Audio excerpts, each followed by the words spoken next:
Good morning, Pastor Brian here. I want to thank you for joining me today as we read a psalm a day. Today we'll be reading Psalm 55 together. I'll be reading from the Common English Bible as I do each day. And today we have an interesting subtitle to our psalm, which says, Complaint About a Friend's Treachery. So maybe yours has that subtitle, maybe it doesn't. As I'm looking through the different versions, even though I'm reading from the Common English Bible, I see that some do and some don't have that particular subtitle. But whenever we have titles or subtitles to stories or texts in the Bible, sometimes it's helpful, but sometimes it distracts us. So let's see if that helps us understand this text, and let's see if also we can kind of step away from that and still find something that touches us in any way that isn't influenced by that particular idea. But I think it's also good to know that's why this particular psalm was written.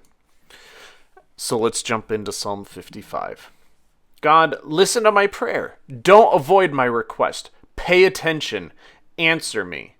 I can't sit still while complaining. I'm beside myself over the enemy's noise, at the wicked person's racket, because they bring disaster on me and harass me furiously. My heart pounds in my chest, because death's terrors have reached me. Fear and trembling have come upon me. I'm shaking all over. I say to myself, I wish I had wings like a dove.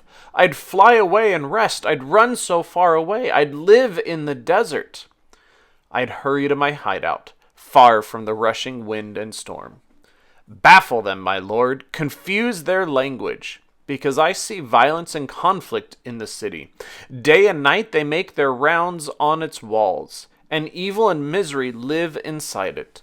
Disaster lives inside it. Oppression and fraud never leave the town square. It's not an enemy that is insulting me. I could handle that. It's not someone who hates me who is exalted over me. I could hide from that. No, it's you, my equal, my close companion, my good friend. It was so pleasant when together we entered God's house with the crowd. Let death devastate my enemies.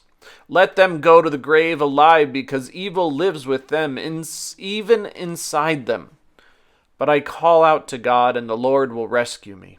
At evening, morning, and midday, I complain and moan so that God will hear my voice. He saves me, unharmed, from my struggle. Though there are many who are out to get me, God, who is enthroned from ancient days, will hear and humble them, because they don't change and they don't worship God. My friend attacked his allies, breaking his covenant. Though his talk is smoother than butter, war is in his heart. Though his words are more silky than oil, they are really drawn swords. Cast your burden on the Lord. He will support you. God will never let the righteous be shaken.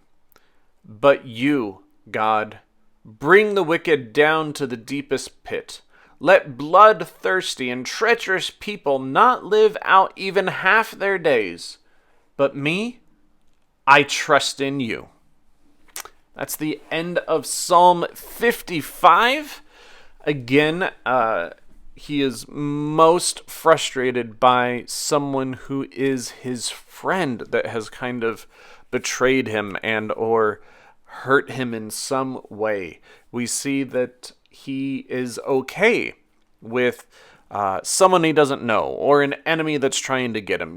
He can figure out ways to deal with that.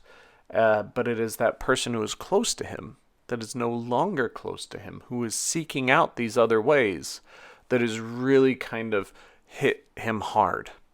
And I think that can be true for any and all of us. I mean, this is a very honest psalm that very much touches our hearts at any age. I think to a degree, at least in my personal experience, that hurt happened a lot more in the teen age, maybe early 20s, with people moving on and going different places and, interacting with different people.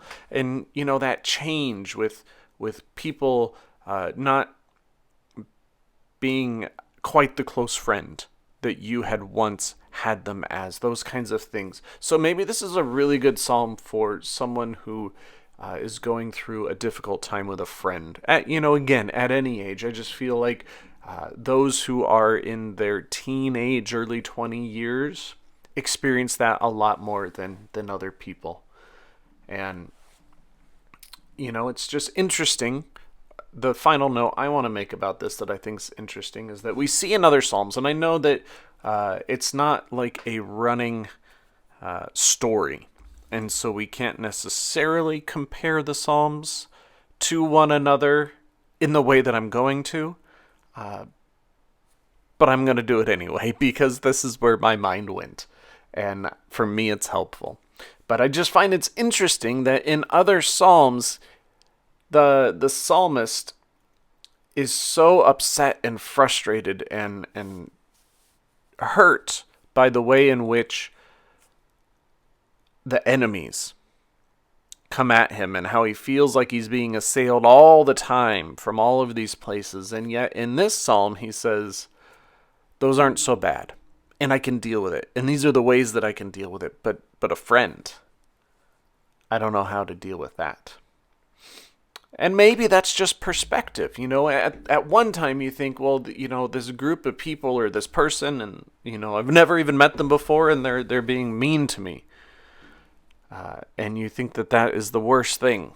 But then when something like this happens, as the psalmist brings up, then maybe perspective, or maybe just the timeliness of it, and it is the most present thing that you are experiencing, changes your perspective.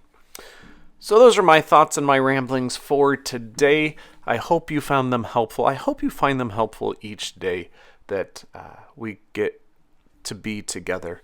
And I hope that you find some kind of meaning out of it. And especially, and maybe even more so, finding your own meaning. If that part wasn't the part that stuck out to you, good. Find the part that did. Think about it. Dig it out. Talk about it. And if you don't want to talk out loud to yourself or in your head to yourself, then like I say each day, write it down. And if you do want to talk, share it with a friend. Or write it down by sharing it with us on social media. Take care of yourselves, stay safe, and God bless.